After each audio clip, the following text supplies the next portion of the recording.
Welcome to Out of the Box with Christine, the podcast for conscious entrepreneurs.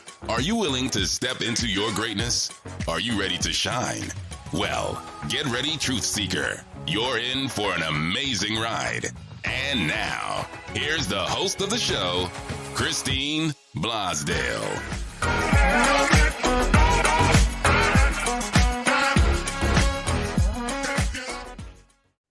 Welcome back to Out of the Box with Christine. I am your hostess, Christine Blosdale, and buckle up, buttercups, because today we are going to be mind shifting a little bit our reality with my very special guest today. My guest is Shiraz Baboo, and he is a reality interventionist, which I'm sure, like at parties when people say, "So what is it that you do, Shiraz?" When you say that, they go, "Huh? What?" Yep. Every Um, time. we're gonna jump into that and talk about your beautiful journey that you've had as well. I was just reading up a little bit about um, something that you had gone through physically many years ago, and I'm so glad that our paths crossed and that I can get you on the show so we can talk about this thing called reality, or virtual reality, whatever game we're playing. I think a lot of people would like to know. So welcome to Out of the Box, Shiraz. Thank you, Christine. It's great to be here. I'm looking forward to this. So let's say I am at a party and I say, "Hello, young men." What is it that you do? What would your response be? First of all, I'd say thank you for calling me young man. Yes. And I would say I am a reality interventionist. So I help people get out of what I call reality addiction. Mm. Most people don't realize you are actually addicted to your current reality, your current circumstances. And so when you try to change those circumstances, you can go into withdrawal. So if you've ever gone through a course, gone for a retreat, and it's supposed to change your life, and it did for a little while, and then you lost it, it wasn't that the course was ineffective. It's that it was effective, but then your body went to in withdrawal, caused you to act in a certain way to make your life go back to the way it was, and then you back getting your fix of the old reality, and you're like, now consciously you're not. Consciously you're like, what the hell? I had it and I lost it. But unconsciously, it's, we're back into the addiction. Yay. We're back to what's comfortable, Yes. even if it was painful. Yep. Even if it was uncomfortable, even if it was uncomfortable, it's more comfortable. I love that, because we are addicted to our reality, aren't we? But also, I think we seem to be victims of, or maybe we react to things in life, um, Yep. and we're participants, or we're viewers. I would say a lot of times we're more viewers of life than active participants. In other words, we react to situations. Sometimes we react nobly, and sometimes we don't. Sometimes we Mhm. we react with that fear, that fight or flight type thing. But let's dive more into that, about because most people think, well, my reality is my reality. How Yeah. is it? How could it be any different? Can you expand on that? So your reality is just a bunch of stories. And you get taught stories growing up. You think those stories are real and true, and that's the way reality works. But someone with completely different stories creates a different reality. And when you learn that you can adjust those stories, you can edit them, or you can write completely new stories, then you learn how to change your entire reality around you. And it's, I'm not going to say it's easy, but it's actually simple. Like the Mm, techniques are very, very simple. But if it was easy, everyone would have the life they wanted right now. I like that. So it's not necessarily easy, but it's simple. Mhm. I like that. Simple meaning, what would you say? Simple meaning being able to go back and change those things, the stories that we have in our head of what happened to us. So the techniques to change your reality are not hard to implement, as long as you're diligent about them. But most people aren't, because it's easier to stay where you are. It's like, would you love to be a bodybuilder? Some people are like, yeah, I'd love to have like the best body in the world. And some people especially want to be that big bodybuilder. But who's got the diligence? Who's got the endurance, the dedication to go through that? Like, not just the exercise, the diet, the regiment, everything, right? And you've seen bodybuilders, you know they've got a certain regiment, they just follow it and they get the results. And there's the exact same thing for altering your reality. Follow the regiment, you'll get your results. And people just find, it's too much work, or I can't do it every day. I need some excuses. And again, every time you have an excuse or you can't do it or you forget or whatever, that's all the withdrawal symptoms saying, let's go back to the way things were. Feels good there. It reminds me of the Matrix a bit, you Yeah. know. It does. It reminds me of the Matrix. So get, that unplugging, that idea of, this might be a little difficult, letting go of Mhm. those stories that we've had. I love the idea of being able to go back and change those things mm, that we believe they've happened to us, and then thus we are the way we are, or we have relationships with people based on those stories, those memories, Mhm. right, that we've Yes. had. um can you talk a bit more about that, how we can rewrite those stories? So what's happening in your current realities? You've created stories that 99% of the stories you're creating are protection stories. They're trying to keep you from going into emotional distress.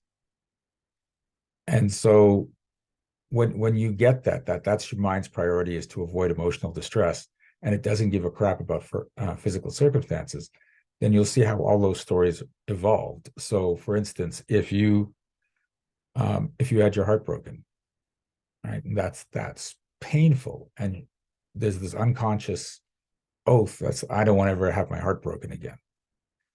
And so then from that one incident that happened, now you start going through other relationships and you don't open up your heart, because if you open up your heart, it might get broken. And then you might meet someone, and that person is really into you and they'd like to have a relationship with you, but you're not opening up your heart, and they can feel that. They're like, I'm not really not connecting with this person. So you know what? I'm just going to break up with them. And then you say, ooh, good thing I didn't open up my heart because they broke up with me, not realizing that you're creating the evidence to justify staying in the state you're in. And then you'll do it over and over and over again. And when you look back, you're going to say, look, I had this relationship and this relationship, this relationship, this one I didn't like, this one they left me, this one I couldn't trust. But you're constantly choosing people to justify your story, and then looking back at the evidence that you put there and saying it must be real and true. Right. So Yeah, I recently spoke to someone, and it was so true, because when you when you have those stories, right, that someone's going to break my heart, you search for proof of that. yep. So whereas if you say, you know what, that was that one person, that was a time in my life, I was different, this person was going through whatever, and that there is still someone out there for me, I'm sure there is. Instead of that, when you keep telling your story, that story about people are just going to break my heart, then you look for those clues, you look for that justification. I don't know if that's Yep. your ego who wants to be correct, or what That's that part of is. it. Yeah. That's part of it. I've seen people stuck in stories for no other reason than they get to be right. Oh, Yep. And I've seen them have illness. I've seen them have poverty. I've seen them have loneliness, failure, but then they get to be right over and over and over again. right. And and stay connected into that matrix uh Yep. as well.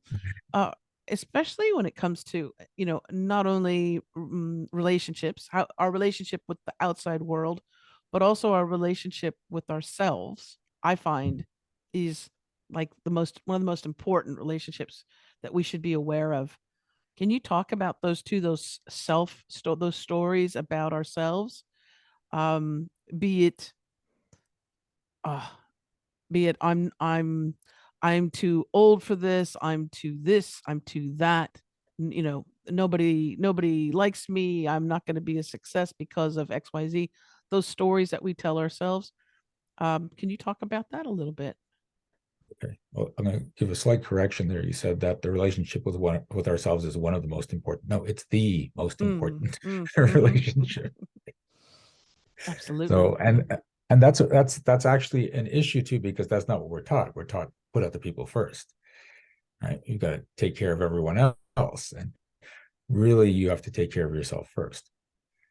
But the other thing that happens as we grow up is we learn how to function in the world based on people that are already flawed. And they try to do the best to teach us, but they can only teach us what they know, and what most people know is incredibly limiting. So they teach you you've got to fit in, you've got to prove your worth, you've got to demonstrate that you have value. And some people will think, well, yeah, you do, otherwise who's going to hire you or who's going to want to work with you? But when you have to show people that you have value, show people that you are lovable, that typically comes from a place of either ego, saying like, because it's all about show. It's not I have value, it's I have to show I have value. Or it comes from insecurity, in which I don't feel like I have enough value, so I've got to put on this show to convince me and others that I have value.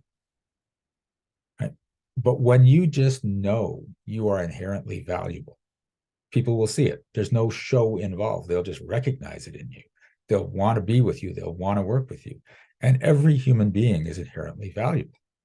I mean, I can't think of any person that said, I held a little baby and I thought, well, you haven't done anything in your life yet. You're completely useless. Right. Right. Right. So you're holding this baby and you can feel the value coming off the baby. And as that baby grows, it only accumulates more value in the world. It never decreases in value. It may take on traits and stuff that make you feel like, well, that's not such a good person. But every experience only adds to that value, because anyone can take those experiences and use them for good or bad at any moment. But the value is still there. And when you realize that you were once that baby and everything in your life is only attributed more value to you, then why would you ever think you're not worth much? That seems to be an epidemic of low self-worth. Mm-hmm. And it doesn't matter what levels of success people are at. I coach a lot of women in business, solopreneurs or entrepreneurs, coaches, consultants, and so many still suffer from imposter syndrome. Yep. And they can have a master's degree, they could be, the head of a company. It doesn't matter. That imposter syndrome, it's that voice that keeps coming in saying, who are you? Who are you to think that you can help other people? Who are you to think that people are going to listen to you, or XYZ, Yep. whatever it is. um and I find that sometimes is the biggest hurdle for people to overcome in order to be successful in a holistic way, not just Yep. successful financially or business, but successful, happy, happy individual. That imposter syndrome. And I don't know if well, maybe with the wonderful clients that you've worked with, if you've had to deal with that as well. What Oh, any oh, yeah. any helpful tips that you can offer people who are feeling that, or maybe they don't realize it, but they are? First thing you want to ask is, whose voice is that? Because most of the time it's not your voice. It's a voice from your childhood. It's your mom or your dad or one of your teachers. And you've let their voice now dictate your life. And you're creating your reality around what they said to you or how they made you feel. And it's all completely limiting.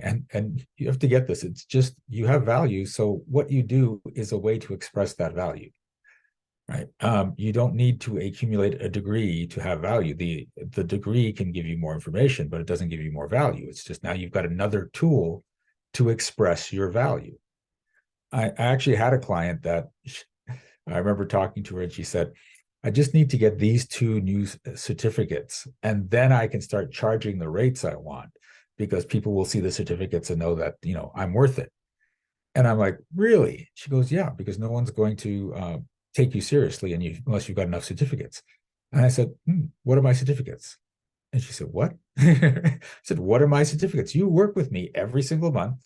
You always come back. You're getting great results. What are my certificates? What are my qualifications? And she's like, I have no idea. I said, yeah, because it's about what you can give, not whether or not you have a degree behind your name.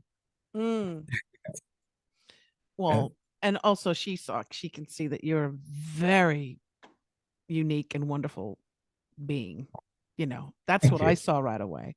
And it's not like it's not even so much of what you can teach other people. It's you just being you, Yep. right? And then being the embodiment of you, the things that you say, and it's not complicated. It is simple, but it's almost as if we've you're helping us remember, Yep. right? You're helping us Yeah. And here, remember, if that makes sense. Like, we know it on a deep, deep, deep level, yeah. but we've had, you know, uh, dogma, religion, our society that it's a different world for many people. The Middle East versus the United States versus China versus wherever you're and your family unit as well. Mhm. That has a great deal with it. But that Absolutely. remembering, thank you for helping me remember some things. You're welcome. So here's the thing. What I remember one of my coaches saying, I used to charge $30 an hour for business coaching. I now have a $10,000 VIP day. Okay. He said, do you know what's different in what I used to charge 30 bucks an hour for versus my $10,000 VIP day? Nothing. Right. And he said, not that I'm ripping people off with a $10,000 VIP day, but I know how much value I have now. And so this is what I want you to sort of get, is that the people that are making lots and lots of money doing the same thing you do aren't necessarily better than it. They've only accessed how much value they have. They've taken away those blocks of I'm not good enough, or who am I to do this? Or they're just like, no, I friggin' deserve this. Like, I am good. I am valuable. And when you dig into that, when you acknowledge it and you just say, now I just have to express that value. I don't have to prove it. I don't have to show it. I'm just going to express it. And I can express it any way I want. I can express it through coaching. I can express it through painting. I can express it through just hanging out with people. Then everyone else is going to start to see that value too, because the world just reflects back what you think of yourself. Mm. So if you think things are hard, things are hard. If you think no one recognizes your value, no one recognizes your value. If you have that voice saying, who are you? As in, you're not valuable, then that's what you're going to see in the world. And it's crazy because it is that simple. It's getting that brain trained to, I'm frigging valuable, right? And I want to share that value with the world. And you'll see people saying, I will pay for that value. Well, because then also you're embodying your value, and the right people will be attracted to you, just like the people that will be attracted to you if you're beating yourself up and saying that I'm worthless. Yep. They'll be attracted to you like a hot potato. Oh yeah. And Right? then you like, I don't want to do this. I hate my clients. Why do I have to work with these people? Well, because they're the people you're aligning with. Yes. So Yes. Oh, that's so true. That is so true. And when you ask people, because people get, especially coaches and consultants, they get really uncomfortable around the idea of raising their fees or asking really what they truly believe their value is.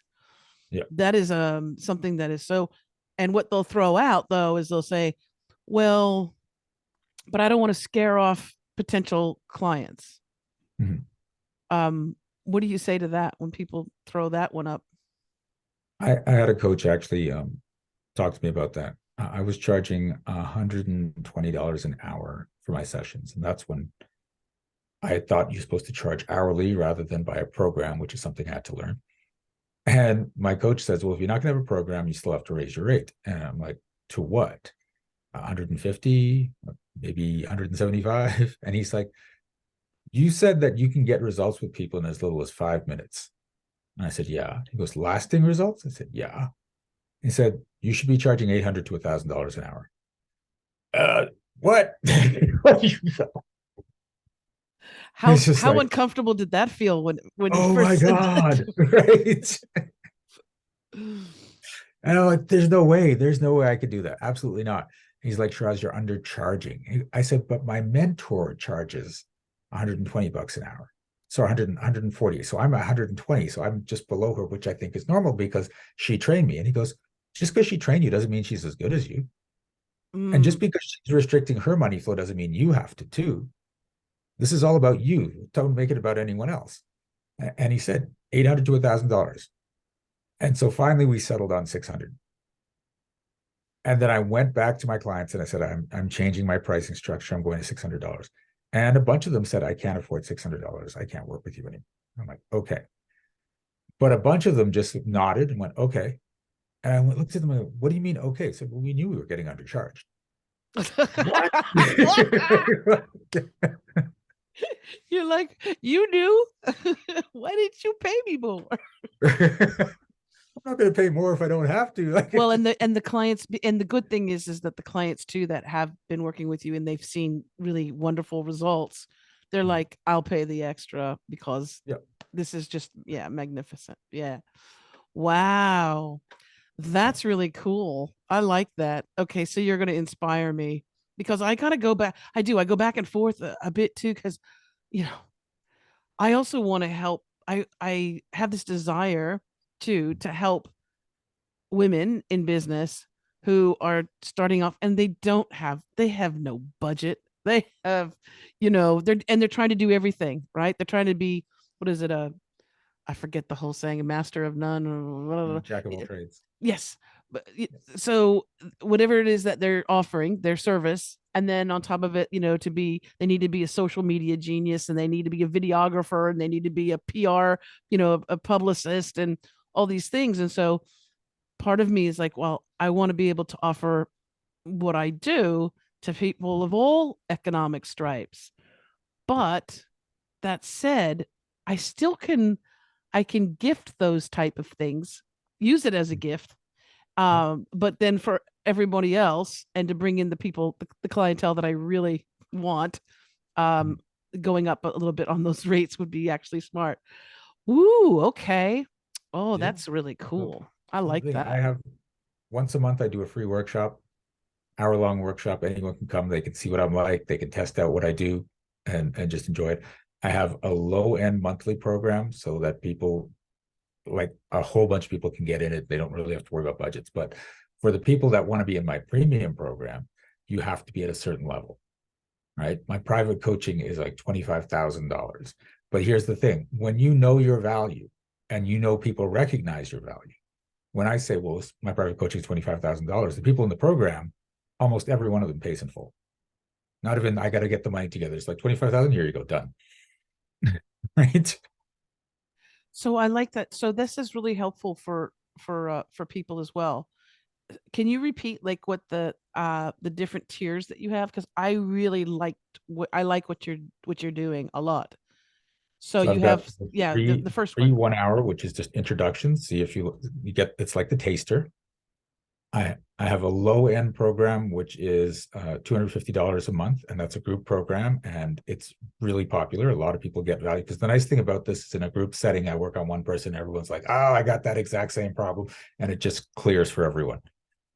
I have a higher end program, $1,000 a month, which is a business mastermind. So we work on business issues, set goals, keep accountable. But the cool thing about my business mastermind is when issues come up on getting to that new goal, we clear them right in the business mastermind. We don't just leave you going, oh my God, I've got to stretch into this. We'll stretch you right then. And then I've got my private coaching, which is the $25,000 program. And that's your one-on-one. That's the one-on-one, and so everything is tiered for what people need, right? And it works. So everyone gets taken care of. Even if you cannot afford me, you can come to the free workshops.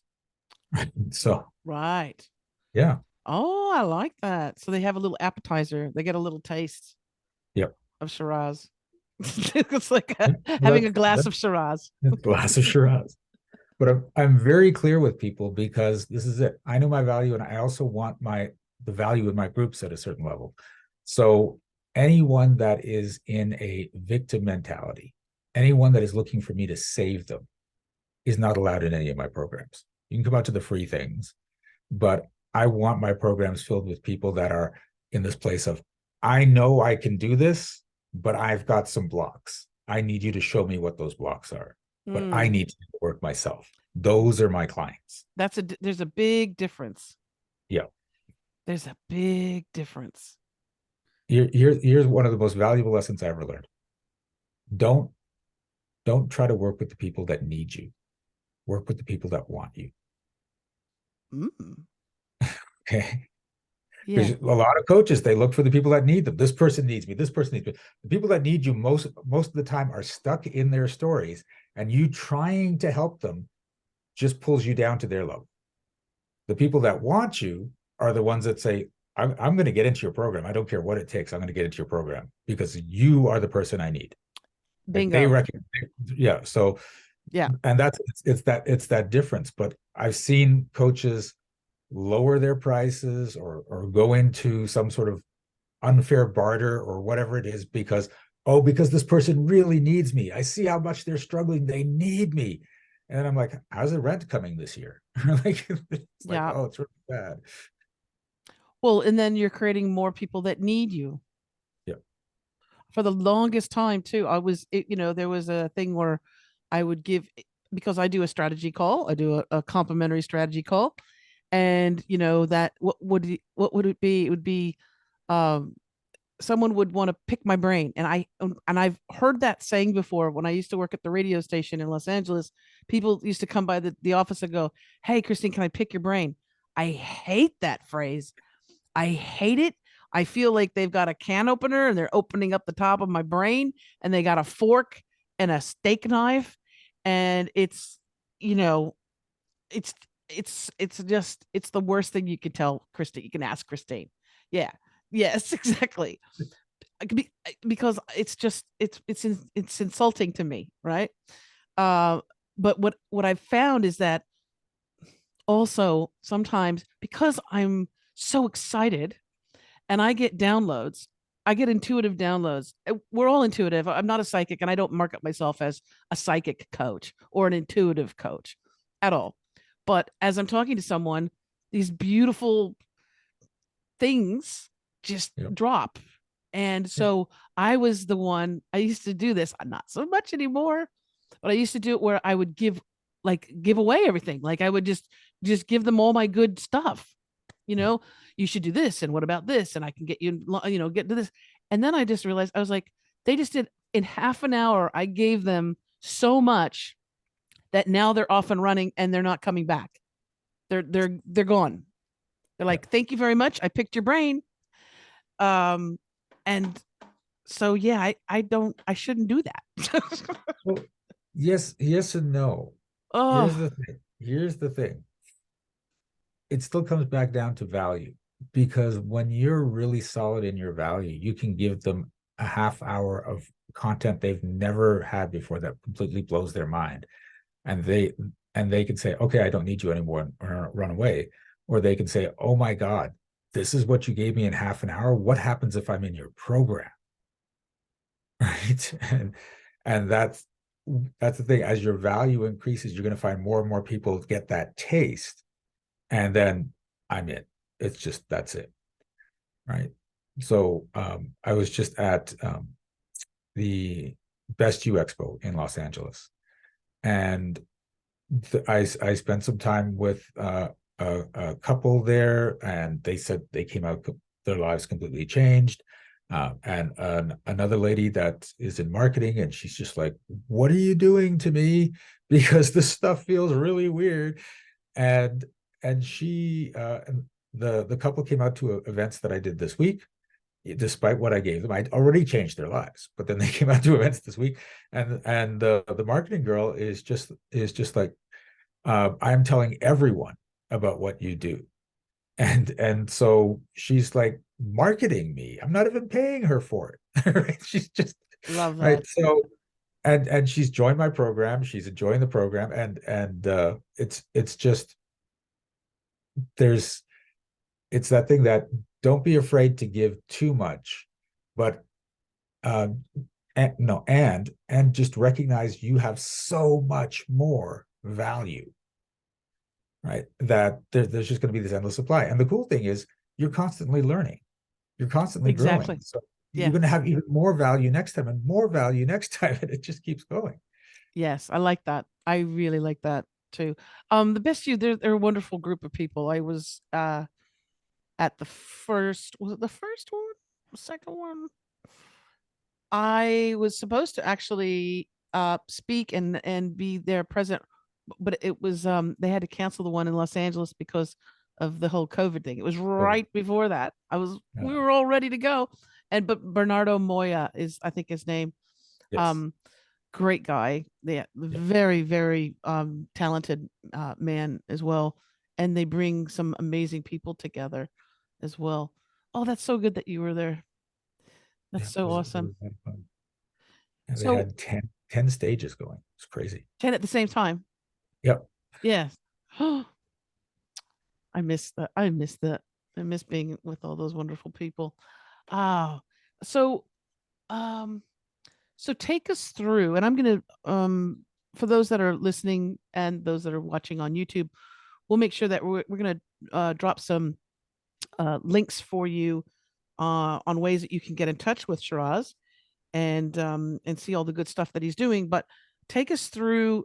Let's say I don't want to say a typical session with you. I don't want to say that because nothing is typical with you. Yep. Um, but maybe let's say let's say someone who is struggling finding their worth or declaring what their value is, their worth, Yep. because of all those stories and things that happened when they were kids, and somebody said something bad on the playground and all that stuff. Yep. Um, what are some things that you work with them on to help get them to see themselves, to see their true worth? Oh, a lot of it's just making them recognize what stories are running. So when I have a conversation with you, I can tell when your conscious beliefs match your unconscious beliefs. So whenever they don't, I call you on. Right. So for instance, let's say you come to me and say, Shiraz, I'm doing well as a coach, but not that well. I want to make at least an extra $100,000 this year. And I'll probably say, no, you don't. and And you're like, but no, I do. I really do. The money could help. I could start paying off debts. It'd be great. And I'm like, nope, that's not coming up true. And then we'll start digging down and we'll start to find things out. And it could be one major story. It's typically a whole bunch of stories that are holding this reality in place. But something typical is, well, if I start making an extra $100,000 a year, I know there are going to be people in my life that are going to come up and say, hey, you're making all that money now. Can I have some? Right? Can you invest in my business? Oh, you got to take care of the family now because now you're the breadwinner for the family. You got to take care of us, right? Are you spending your money wisely? Are you giving to the right charities? You've got so much money. Don't be stingy. Give to the right. Now, if anyone listening is having emotional reactions to what I'm saying right now, you are limiting your money flow right now, right? Because your mind avoids emotional distress over physical circumstances. The lack of money is the solution, it's not the problem. Say that again, because that's so powerful. The lack of money is the solution, it's not the problem. Yeah. Yep. And what you were just talking about Mhm. is so key with people because, like you said, on the outside they're saying, of course I want to be successful, of course I want to have uh I want to have time with my family and have a nice car, whatever their goals are. But inside, first of all, those stories of how they were raised about money. Money is the root Yep. of all evil. Yep. The parents arguing over the checkbook or taxes or whatever. So you've got that. But then also in their mind, I know because this has happened to me. This has happened to people that I love. The idea of, let's say, making an extra 100,000 or 250,000, whatever that is, Yep. in their mind, it's, oh, but in order to do that, I have to work harder. Yes. And if in order to work harder, I have to put more hours in, and then I won't be able to see any of my friends or my family, and I won't be able to, so already they're thinking that they have to work harder. And Yep. how on earth can anybody work harder? Because I'm already working as hard as I can. So then the brakes are put on, right? Because Yep. hell But no, you're I can't work any harder than I am. exactly. But you're working hard because that's what you were taught, that you have to work hard to succeed. And Yeah, yet there's all these other people out there that are succeeding without working hard, but you're ignoring them and saying, well, I'm going to have to work harder because that's what we're brought up with. yeah. And here's the thing. You have to be willing to work hard to succeed. But it's the willingness that's the mandatory part, not the actual work. Right? So I'm willing to work my butt off every day for success. And there are days where I work my butt off. But I'm also willing to sit on my butt and collect money. And there are days where I'm just hanging out and I can check my phone and see deposits going on in my bank account. So, and it's everything in between. But if you're not willing to do the work, you're probably not going to get the results. On the other hand, if you think you have to do the work, that's the only reality you'll create for yourself. That's it. Yeah. If you think that you have to work hard, you have to put in more hours, then that's the reality that you're going to create. Yeah. And those sayings were created with good intention because there were people that just weren't working hard. And they're like, why am I not succeeding? I remember having a conversation with a couple of my buddies, and they're like, our business isn't going the way we wanted to. We're not getting the clients. We're not receiving the traffic we want. And I'm like, didn't you guys spend like 8 hours yesterday playing Fortnite? Like, yeah, so? And I'm like, yes. Yeah. Wow. Shiraz, you are amazing. I'm so glad that our realities bumped into each other. So if people want to find out more about you and the work that you do, what's the best website for them to go to? They can go to energeticmagic.com. That's my company name, Energetic Magic. Okay, I'll put the link in the show notes. And you have something special coming up very soon, don't you? I do. And in case this is a recording, it's probably going to happen once or twice a year. So it's still coming up. Yeah. So it's already happening once a year, but we're getting pushed to do it twice. It's called the Wealthy Healers Conference. I don't know why the last word went out of my brain. Wealthy Healers Conference. So I don't consider myself a healer, but when you go in a more broader sense, I'm a healer.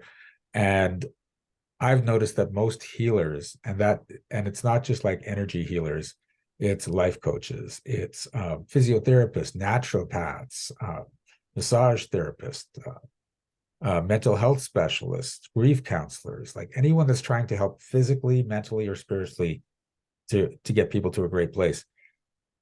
Most of them are making less than $60,000 a year, which I think is a crime. If you're doing that kind of work and you're getting results, you should be making at least six figures, right? So I created the Wealthy Healers Conference for healers to come in and learn how to be wealthy. So I have experts. I have multiple 6- and 7-figure experts that are going to be talking to you about how to run a business, how to put packages together, how to market properly, how to leverage a book, and all sorts of that physical things, automate things so you don't do as much work, right? All that stuff. Plus, my host, Dr. Lisa Brew, and I will be doing mindset work on the attendees to get your wealth setting up. So while you're learning the practical, you're also going through the mental, the spiritual. So it is a transformational experience. And we have a lot of fun. There's networking, there's business hot seats where you'll have a bunch of experts tell you, you need to change your business this way, and you'll get it like right on the spot. We had so much fun the last time we did it, and this time we've got even bigger, better speakers and some cooler interactions like lunch and learns. So I'm looking for more transformation for healers. So because you guys deserve to make a lot of money. Exactly, and that is a thing. That is some of the most gifted healers just are struggling when it comes to their business, because they are truly gifted, and again, just haven't gotten to that place of abundance within themselves. So I highly recommend this. This is going to be something that's happening ongoing. But if people are interested in attending, they can go to, this is the website that I had. It's wealthyhealers.com? Yes. Wealthyhealers.com. I love the concept. There are so many talented, beautiful angels walking around, and they're becoming stressed because they can't pay their bills, and we don't want that. So this is awesome. So it's wealthyhealers.com. I'll make sure I have a link in the show notes as well, and as well to your website, which is energeticmagic.com. Shiraz, thank you so much for being with me today, and for enlightening our listeners and our viewers that are on YouTube. Thank you again so much, and you're welcome back anytime, dear. Anytime. Thank you so much, Christine. And I also want to make a note that we've signed on a wonderful speaker by the name of Christine Blosdale to yes, Healers Conference. So. Yes, I have to. I've got to get you all my things so that I know that I'm in. But yes, I'm really excited because this is just the combination of all the good stuff that I love. Do you know? So I feel really blessed to be in your presence and to be a part of the wealthyhealers.com. So thank you so much for the conference. Oh, yes, we are. I want to thank you, wonderful listeners and viewers, for tuning in today. Thank you so much. And if this resonated with you, you know it's going to help somebody else. So share this show if you can. Share the podcast or share the video, the YouTube link. It's so easy to do. Just click the share, and you can share it on your social media. And make sure that you get in touch with Shiraz too if you resonated with what he's saying. I know I'm going to be working with him. I know I'm going to be soaking up as much as I can of his wisdom. It feels good. It just feels good, Shiraz. That's how I know it's true. I get goosebumps and it feels good. So I'll be working with you as well. So thank you again. And for more information on the podcast, you can go to outoftheboxchristine.com. For more information about me, you can go to christineblosdale.com. All those links will be in the show notes. Until next time, as I always say, remember to think outside that damn box. Life is